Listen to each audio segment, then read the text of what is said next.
ప్రభువైన యేసుక్రీస్తు కృప ఆశీర్వాదాలు ప్రజలందరిపై ఉండాలని ఏలూరు ఎమ్మెల్యే బడేటి చంటి ఆకాంక్షించారు. ఆదివారం ఏలూరు మార్కెట్ యార్డ్ సమీపంలోని వివి నగర్లోని ప్రైజ్ మినిస్ట్రీ చర్చిలో నిర్వహించిన క్రీస్తు పునరుద్ధాన వేడుకల్లో ఎమ్మెల్యే బడేటి చంటి ముఖ్య అతిథిగా పాల్గొన్నారు. ఈ సందర్భంగా ఆయన మాట్లాడుతూ క్రీస్తు ఆశీస్సులతో రాష్ట్రం సుభిక్షంగా ఉండాలని ఆకాంక్షించారు. ముఖ్యంగా సీఎం చంద్రబాబు ఆధ్వర్యంలో రాష్ట్రం ప్రగతి పదంలో పయనించేందుకు అవసరమైన శక్తిని ప్రభు అనుగ్రహించాలని కోరారు. ఈ కార్యక్రమంలో పలువురు ప్రజా ప్రతినిధులు, టీడీపీ నాయకులు, కార్యకర్తలు పాల్గొన్నారు.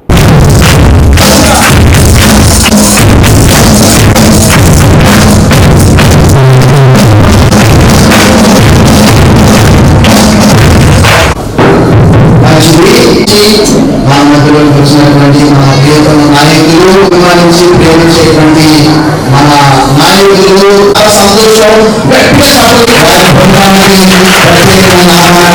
చైర్మన్ గారు సారథి గారు శ్రీ సార్ మధ్యలో చాలా సంతోషం.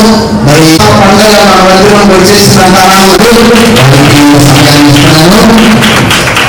రండి, మా సంఘకర్తలు రండి, ఒకసారి సంఘపతులు రండి, యువమస్తులు రండి. నాయకులకి సార్ కన్స్ట్రక్షన్ జరుగుతుంది, పైకి మరి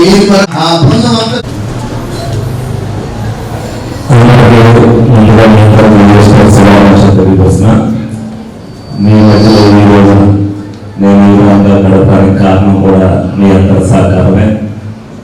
అనేక పర్యాయాలు చర్చికి రావడం, సునీల్ గారి ఆశీర్వాదం, ఫాదర్ సునీల్ గారి ఆశీర్వాదం తీసుకోవడం, మీ అందరి ప్రాణాంబాలతో మీ అందరి మద్దతుతో ఈ రోజున ఈ స్థాయిలో నేను ఉన్నానంటే అందరే కారణం అని చెప్పి మీ అందరితో తెలియపరుస్తూ మీ ఆశీస్సులు వల్ల ఉండాలని మనస్ఫూర్తిగా కోరుకుంటూ, అలాగే ఈ రోజున మా నాయకులు చంద్రబాబు నాయుడు గారు మరి పుట్టినరోజు వేడుక సందర్భంగా మరి మీటింగ్లో పాల్గొనడం, అలాగే వివిధ కార్యక్రమాల్లో మరి సేవ మార్గం అనేది ఆయన ఏదైతే నినాదం ఇచ్చారో అనేక సేవా కార్యక్రమాలు చేసుకుంటూ ఆటను మీ దగ్గరకు వచ్చారు. మీ అందరూ నిండు మనసుతో ఆయన ఆశీర్వదించి ప్రజలకు ఇంకా మేలైన సేవలు చేయాలని మనస్ఫూర్తిగా కోరుకుంటూ మీ దీవెనలు ఆయనకి ఇవ్వాలని మనస్ఫూర్తిగా కోరుకుంటూ సెలవు తీసుకున్నాను.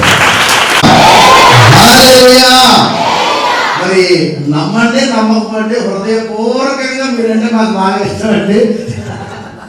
నమ్మకపోవడం అనేది ఉండదు. సునీల్ గారు మాకు ఆత్మీయులు, మా కుటుంబ సభ్యుల్లో ఒకరు. డెఫినెట్ గా ఏ సహకారం కావాలని మీ అందరికీ కూడా మా పీరియడ్లో తప్పనిసరిగా మన ఆత్మీయత గుర్తుగా ఉండిపోయేది తప్పనిసరిగా ప్రతి సహకారం అందిస్తారు.